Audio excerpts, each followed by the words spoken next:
at the Quadrant until 7. He is very anxious to meet you," continued Lady Tanagra as they moved towards the door. " I would not let him come here as I thought, from what Patricia has told me, that you would not care to " She paused. " You are quite right, Lady Tanagra," said Miss Brent with decision. " I do not like boarding houses. They are not the places for the discussion of family affairs." Patricia descended the steps of Galvin House, not quite sure whether this were reality or a dream. She watched Miss Brent seat herself beside Lady Tanagra, whilst she herself entered the tonneau of the car. As the door clicked and the car sprang forward, she caught a glimpse of eager faces at the windows of Galvin House. As they swung into the Park and hummed along the even road, Patricia endeavoured to bring herself to earth. She pinched herself until it hurt. What had happened? She felt like someone present at her own funeral. Her fate was being decided without anyone seeming to think it necessary to consult her. " By 5:30 to-morrow afternoon I shall have found a solution." Bowen's words came back to her. He was right. Lady Tanagra was indeed a solution. Patricia and Miss Brent were merely lay figures. It must be wonderful to be able to make people do what you wished, she mused. She wondered what would have happened had Bowen possessed his sister's powers. At the Quadrant, Peel was waiting in the vestibule. With a bow that impressed Miss Brent, he conducted them to Bowen's suite. As they entered, Bowen sprang up from her writing table. Patricia noticed that there was no smell of tobacco smoke. The Bowens were a wonderful family, she decided, remembering her aunt's prejudices. " I've only just heard you were in town," she heard Bowen explaining to Miss Brent. " I rang up Patricia this morning, but she could not remember your address."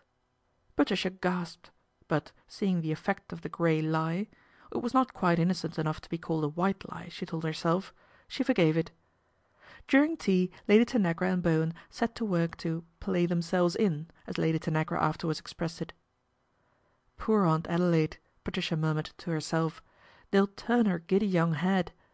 " And now," Lady Tanagra began, when Bowen had taken Miss Brent's cup from her, " I must explain all about this little romance and how it came about."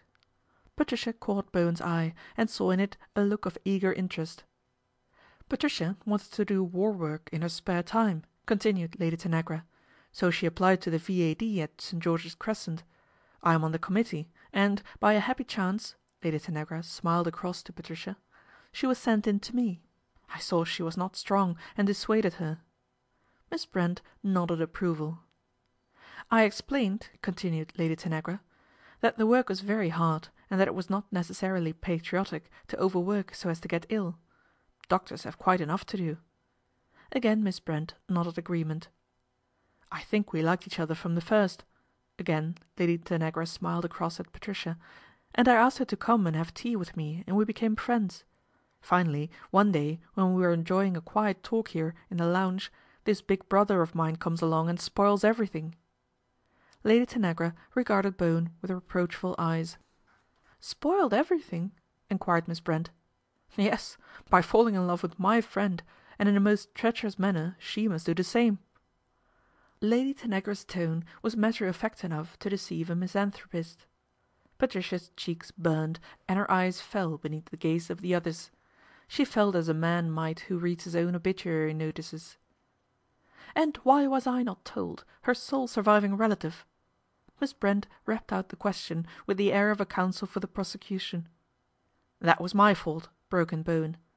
Three pairs of eyes were instantly turned upon him, Miss Brent suspicious, Lady Tanagra admiring, Patricia wondering. " And why, may I ask ?" enquired Miss Brent. " I wanted it to be a secret between Patricia and me," explained Bowen easily. " But, Lady Tanagra," there was a note in Miss Brent's voice that Patricia recognised as a soldier does the gas gong. " Oh !" replied Bowen, " she finds out everything, but I only told her at lunch to day." " And he told me as if I had not already discovered the fact for myself," laughed Lady Tanagra. " Patricia wanted to tell you," continued Bowen. " She has often talked of you." Patricia felt sure Aunt Adelaide must hear her start of surprise. " But I wanted to wait until we could go to you together and confess." Bowen smiled straight into his listener's eyes, a quiet, friendly smile that would have disarmed a Gorgon. For a few moments there was silence. Miss Brent was thinking, thinking as a judge thinks who is about to deliver sentence. "And Lady Mayfield, does she know?" she inquired. Without giving Bowen a chance to reply, Lady Tanagra rushed in, as if fearful that he might make a false move. "That's another of Peter's follies, keeping it from mother. He argued that if the engagement were officially announced, the family would take up all Patricia's time, and he would see nothing of her. Oh, Peter's very selfish sometimes, I'm sorry to say. But," she added with inspiration, "everything will have to come out now." "Of course." Patricia started at the decision in Miss Brent's tone. She looked across at Bowen, who was regarding Lady Tanagra with an admiration that amounted almost to reverence. As he looked up, Patricia's eyes fell. What was happening to her? She was getting further into the net woven by her own folly. Lady Tanagra was getting them out of the tangle into which they had got themselves, but was she not involving them in a worse? Patricia knew her aunt, Lady Tanagra did not. Therein lay the key to the whole situation. Miss Brent rose to go. Patricia saw that judgment was to be deferred.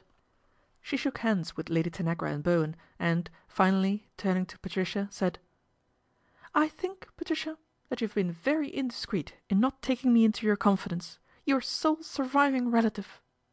And with that she went, having refused Lady Tanagra's offer to drive her to her hotel, pleading that she had another call to make. When Bowen returned from seeing Miss Brent into a taxi, the three culprits regarded each other. All felt that they had come under the ban of Miss Brent's displeasure. It was Lady Tanagra who broke the silence. "Well, we're all in it now, up to the neck," she laughed.